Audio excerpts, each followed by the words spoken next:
তো এটা খুবই সহজ। আমার কাছে মনে হয় ম্যাথমেটিশিয়ানরা শয়তানি করতে, করতে এসব থিওরি আবিষ্কার করে ফেলছে। মানে এত ইজি জিনিস, সেটা কেমনে একটা থিওরাম হয়ে যায়। এবং এটা আসলে আমরা শুধু জাস্ট রিয়েল নাম্বার নিয়ে চিন্তা করি, তো যার জন্য থিওরামগুলা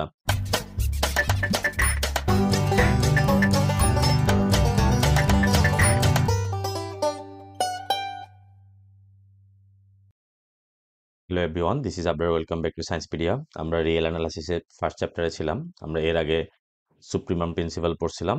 তো ইনফিমাম প্রিন্সিপালটা সেম মেথড। আশা করি সুপ্রিমাম প্রিন্সিপালটা বুঝলে এটাও বোঝার কথা। তো আজকে আমরা একটা খুবই সহজ থিওরাম, খুবই ছোট ভিডিও হবে এটা, ডেডিকেন্স থিওরাম বা কিনস বলে, ডেডিকেন্স থিওরাম। তো এটা খুবই সহজ। আমার কাছে মনে হয় ম্যাথমেটিশিয়ানরা শয়তানি করতে, করতে এসব থিওরি আবিষ্কার করে ফেলছে। মানে এত ইজি জিনিস, সেটা কেমনে একটা থিওরাম হয়ে যায়। এবং এটা আসলে আমরা শুধু জাস্ট রিয়েল নাম্বার নিয়ে চিন্তা করি, তো যার জন্য থিওরামগুলা মনে হয় ইজি। কিন্তু রিয়েল নাম্বারের মধ্যে যে অসীম নাম্বার ছিল, এটা ওই টাইমের মধ্যে অসীম নাম্বারকে কাউন্টেবলে আনা এবং এটাকে কাউন্ট করে হিসাব করা অত ইজি ব্যাপার ছিল না। ঠিক আছে? এটা ইমাজিন করতে গেলে আসলে অনেক বিশাল জিনিস। তো আমরা থিওরামটা লিখে ফেলি। স্টেটমেন্টটা হচ্ছে কি? স্টেটমেন্ট লিখলেই বুঝবা, খুবই সহজ। স্টেটমেন্ট, STATMENT না? ঠিক আছে। Statement. If A and B are two subset of R, if A and B are two subset of R, are two subset, আচ্ছা এই পাশে লিখি। আমি এই পাশে যে কর্নারে ক্যামেরা সেটা মাঝে মাঝে ভুলে যাই। Two subset of R such that, কি such that, কন্ডিশন নাম্বার 1 হচ্ছে যে A এমটি হইতে পারবে না এবং বিও কি হইতে পারবে না, নট এমটি।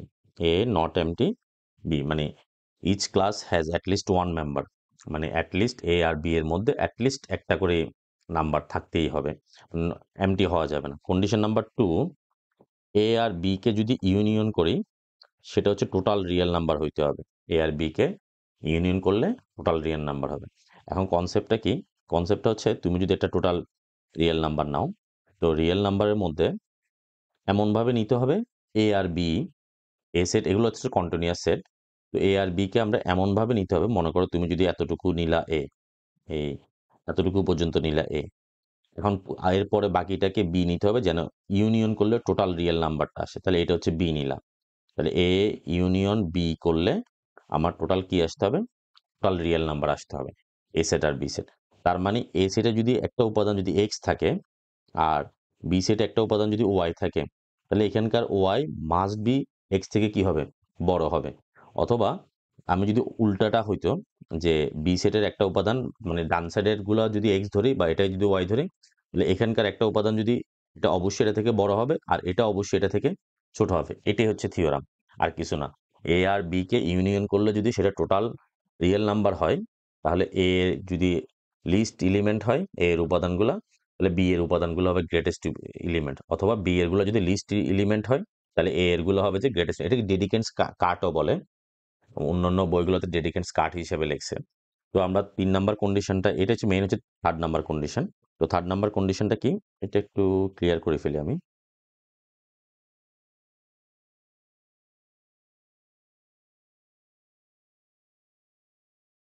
মেইন কন্ডিশন হচ্ছে নাম্বার 3rd, এটাই হচ্ছে main. A union B equal to R হইলে তাহলে বাকি ঘটনাটা ঘটবে। Every member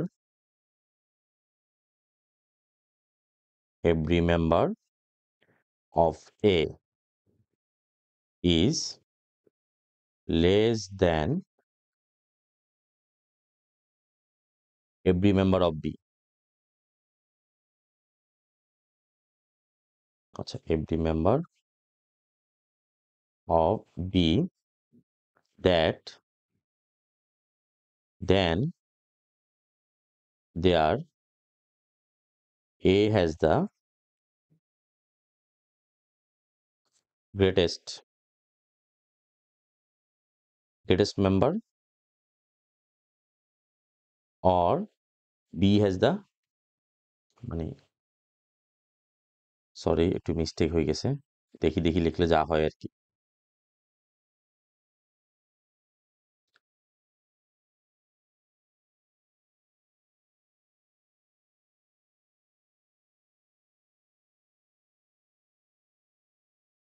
that is x belongs to a and y belongs to b।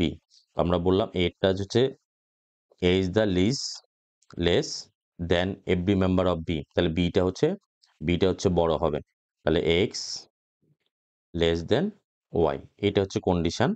এটা হবে either অন্যথায় then either a has the greatest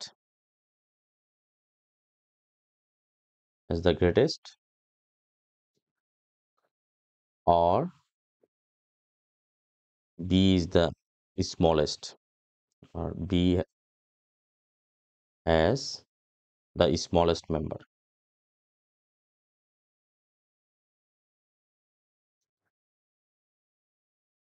আশা করি ব্যাপারটা বুঝতে পারছো যে a এর উপাদান ছোট হলে b এর উপাদান বড় হবে, অথবা b এর উপাদান যদি ছোট হয় তাহলে a এর উপাদান বড় হবে, যদি a union b equal to total real number আসে।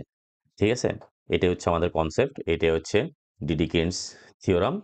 এর পরবর্তী ক্লাসে আমরা হচ্ছে যে ফার্স্ট চ্যাপ্টারের কিছু প্রবলেম সলভ করব। আশা করি এর ভিতরে যদি আর কোনো প্রবলেম থিওরাম ডিসকাস করতে হয় অবশ্যই কমেন্টসে জানাবা। ওকে, বাই বাই, টাটা, ভালো থাকবা।